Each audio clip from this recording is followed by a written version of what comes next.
this would not affect in any immigration status. This is money that is rightfully ours for people who have been contributing to our society more than other people who don't pay their fair taxes. And this is the help that we demanding. This was not something that it was given. It was fought for every single person across the state. Good morning. This is Epicenter-NYC. We connect our communities to news, information, and each other. I'm Andrea Pena Salgado. There are hundreds of thousands of undocumented workers living in New York City. Many are essential workers who stood on the front lines at the height of the pandemic, and others lost jobs and a steady income without the safety net of unemployment or stimulus checks. This problem prompted New York City to do something that no city had ever done before. It set aside over $2 billion for excluded workers. The money would go towards those who lost income during the pandemic and were left behind by other programs because of their immigration status. While great in theory, many of our neighbors have faced challenges applying on several fronts. Some had technical difficulties, language barriers, or struggled to gather the correct information.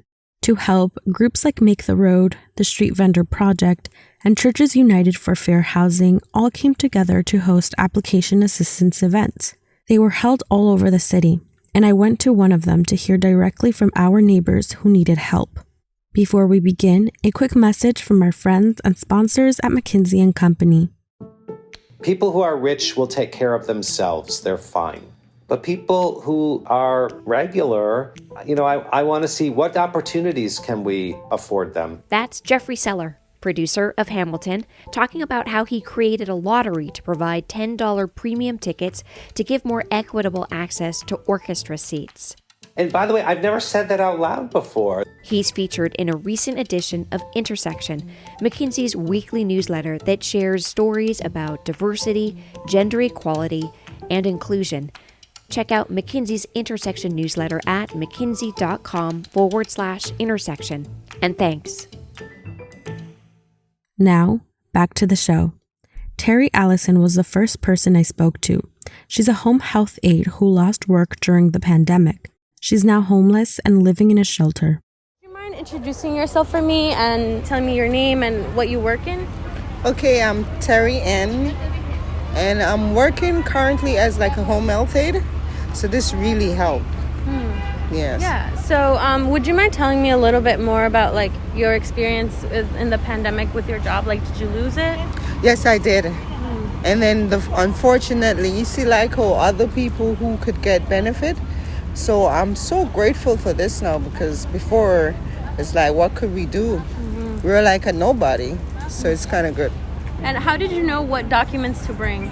What I don't know is the state had called me because what I did was that I send my documents in and they look over the application and tell me what I needed and what I was missing.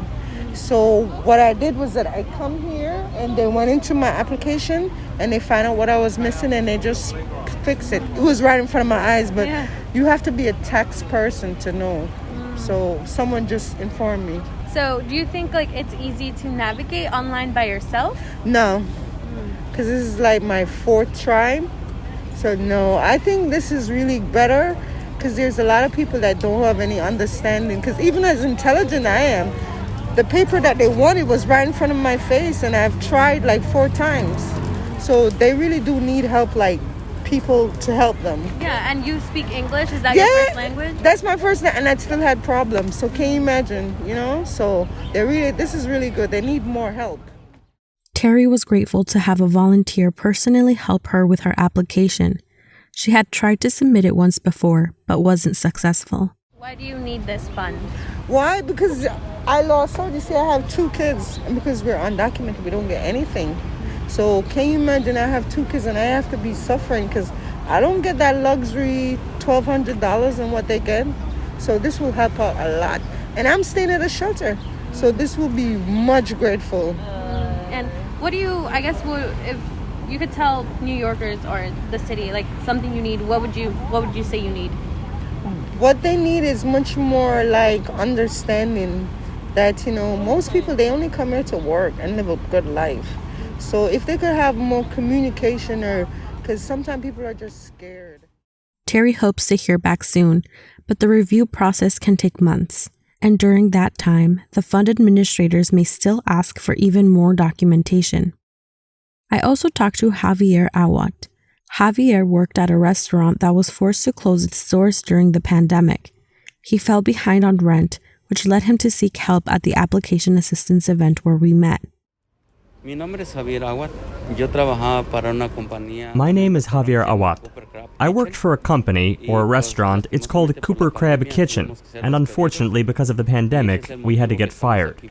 And that's why we're here, because it's mostly because of the family, the expenses, the rent, and it's been a very difficult time. But thank God we had this opportunity to come and apply. And we received very good attention. There are no words to describe the attention and how they have helped the Hispanic population.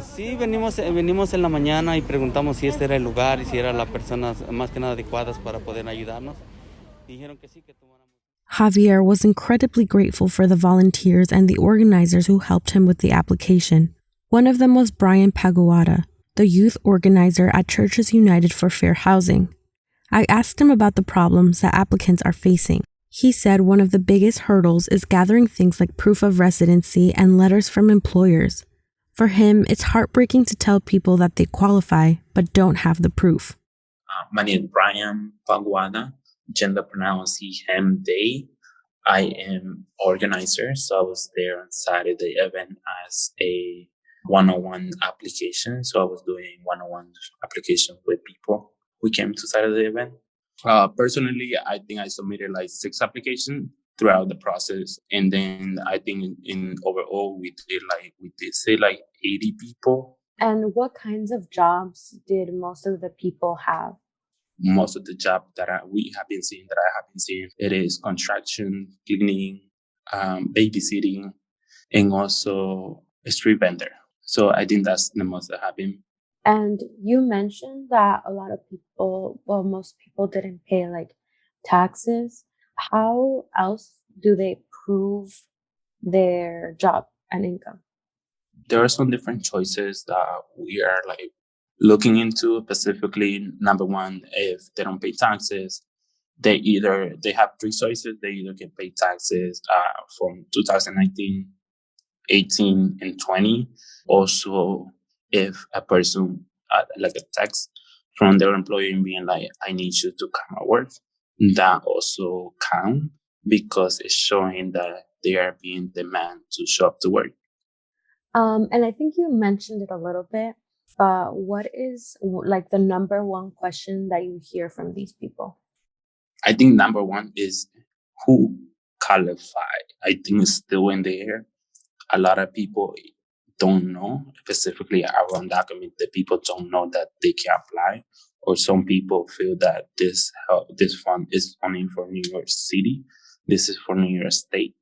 Also, some people feel that they're not clear about the immigration status because this is the first grant in the nation. So a lot of there's not like a lot of help for undocumented communities, which they don't know that this is for them. What's the number one reason that causes people's applications to get rejected? Like proof of residency. So like the proof of residency from last year. So they're asking specifically any bill from last year, 2020, between February to March, and a lot of people are throwing papers out. So they don't have paper from last year. I guess it might cause some people to wonder, like, how is it possible that they don't have anything under their name?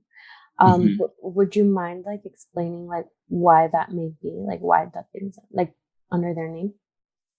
Because our undocumented communities here in the U.S., they have been marginalized and scared and police and harassed, where I was mentioning they don't trust the system. So also educating people about this fund, they feel that they're going to be, this information is going to be shared with immigration, tax information. So they feel, what is the answer? A lot of time, specifically, we just got this election. Trump, it was not the best person to be in office for our undocumented community, where we were not receiving any support for COVID. And prior to that, the other like presidents, our people were getting deported. Our people were being forced to be deported, and also they were going to house. Specifically, there were Sunset Park. There was one time when Trump got into office. There was police officers from ICE going into Sunset Park looking for people at 4 a.m., 5 a.m., 3 a.m., where people are sleeping, where people are just resting and they want to go to work, but specifically waiting on them. By the time they step out to go to work, they will capture them, they will arrest them, they will send them back. So it is about trust. People have not been trusting the system, and it's fairly right because they have been using our people into the advantage. It's that fear, like what is going to happen with my information? Am I going to be deported? Where that when the next administration changes? So it's just people don't trust to go get IDs because they feel if they put their address, they're gonna be, answered. Someone's gonna be looking for them, or just I don't know. It's just they don't trust the system, which is a lot to like educate them. Yeah, definitely. And I mean, I think this question is the answer might be obvious, but I would just like, I guess, to get a quote from you. Well, most of these people are undocumented. Will this affect their citizenship status? No, this will not affect in any immigration status. This is money that is rightfully ours for people who have been paying their taxes for more than 35 years, and they have been contributing to our society more than other people who don't pay their fair taxes. And this is the help that we demanding. So we are celebrating also the fruit of this grant in the labor of every single person who put their energies into this campaign, because this was not something that it was given, it was fought for every single person across the state. Our neighbors like Brian are working hard to make sure excluded workers are getting the funds they need, but the money wouldn't have been available without the dedication of local advocates.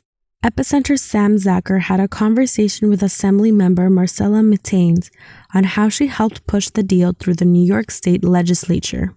Marcela migrated to New York City, Sunset Park to be exact, from Peru, and at an early age, she was exposed to the many challenges that many excluded workers are dealing with today. So yeah, what is the #Fund Excluded Workers organization and a movement? What are its goals? What were its goals? And how does the organization go about achieving those? And how did it go about achieving those as you've made this progress? So this was organizations and individuals who came together and came up with a plan of various actions to try and get the attention and really bring this to the mainstream through different activities and things that they did so that we can start having a conversation about this. There were things from rallies and protests to shutting down the bridges simultaneous, the Brooklyn and the Manhattan Bridge, along with an amazing group of people who decided that they were going to go on hunger strike. And some of these folks were on hunger strike for 22 days, sacrificing not just themselves and their bodies, but really highlighting the plight of the immigrants here in our community. And it was a very inspiring moment, I hope, for the state as well. That was my next question about the hunger strike. I saw that you joined them. I was wondering your experience and also the energy at those gatherings, if you could describe that to me. You know, this very much became a conversation in conference while I was in Albany, and I was really taken aback by some of the comments, some of the racist, hateful comments about why this was not a good idea, why they couldn't support something like this. And so I was really just inspired by their sacrifices, and it felt like I had done enough talking and I just needed to do something. And it just felt right to go down, to come back to the city and go down and like meet them. And you know, it was a very humbling experience that they allowed me within that space. You have to remember also at this time, I am still technically a legislator and had businesses in Albany. So I actually packed up my stuff, including my laptop, and had to zoom in to meetings and continue to do my work and continue to hold on to my responsibility in that. And it also gave me a very unique opportunity to discuss with them in real time what was happening. So it was a beautiful opportunity to share with them. I got to know them on a personal level and really hear their stories from themselves of, the years that they spent here, the time that they put into the community, how they got involved with the organizations, and, culminating to this decision to actually decide to put their livelihoods on the line. It was very inspiring to be there. Yeah, I read about it and I saw some videos and pictures, and it was inspiring. That's just the word for it. Advocates like Marcela are great examples of how working together can create meaningful programs and funding for our neighbors who need it most. So here are a few ways that you can help. If you know anyone who might be eligible, let them know there's a way for them to get financial relief. You can point them towards the resources linked in our show notes. If you don't know anyone who might be eligible, then reach out to your legislators. Let them know that you're happy about the Excluded Workers Fund being included in the budget. That's all for today. Thanks for listening. Make sure to subscribe to our newsletter to hear more stories like this every week. Our intro music is All the Pretty Horses by Karavika. You can find more of their music on their website, linked to in our podcast description.